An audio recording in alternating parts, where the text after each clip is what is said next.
വിറക് ശേഖരിക്കാൻ പോയ ഗൃഹനാഥനെ മരിച്ച നിലയിൽ കണ്ടെത്തി. മൂന്നാർ നല്ലതണ്ണി കല്ലാർ എസ്റ്റേറ്റിൽ ഫാക്ടറി ഡിവിഷനിൽ എം രാജാണ് മരിച്ചത്. കാട്ടാന ആക്രമണത്തിലാണോ ഗൃഹനാഥൻ മരിച്ചതെന്ന സംശയമുണ്ട്. മൃതദേഹം ആശുപത്രി മോർച്ചറിയിലേക്ക് മാറ്റി. മൂന്നാർ പഞ്ചായത്തിലെ കല്ലാർ എസ്റ്റേറ്റിലാണ് ഗൃഹനാഥനെ മരിച്ച നിലയിൽ കണ്ടെത്തിയത്. നല്ലതണ്ണി കല്ലാർ എസ്റ്റേറ്റിൽ ഫാക്ടറി ഡിവിഷനിൽ നടരാജാണ് മരിച്ചത്. കാട്ടാനയുടെ ആക്രമണത്തിലാണോ നടരാജ് കൊല്ലപ്പെട്ടതെന്ന സംശയം നിലനിൽക്കുന്നു. ഇന്നലെ ഉച്ചയ്ക്ക് 2-ന് നടരാജ് സമീപമുള്ള വനമേഖലയിൽ വിറക് ശേഖരിക്കാൻ പോയിരുന്നു.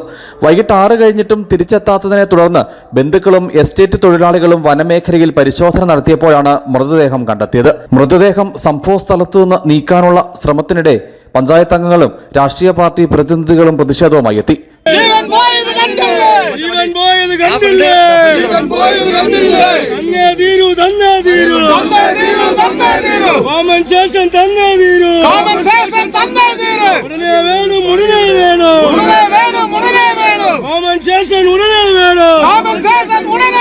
തുടർന്ന് മൂന്നാർ വനംവകുപ്പ് റേഞ്ച് ഓഫീസറും മൂന്നാർ CIയുമായി നടത്തിയ ചർച്ചയിൽ മരണം കാട്ടാന ആക്രമണം മൂലമെങ്കിൽ നഷ്ടപരിഹാരം ഉടനടി നൽകുമെന്നും മറ്റു നടപടികൾ സ്വീകരിക്കുമെന്നും നൽകിയ ഉറപ്പിന്റെ അടിസ്ഥാനത്തിൽ മൃതദേഹം മൂന്നാർ ജനറൽ ആശുപത്രി മോർച്ചറിയിലേക്ക് മാറ്റി.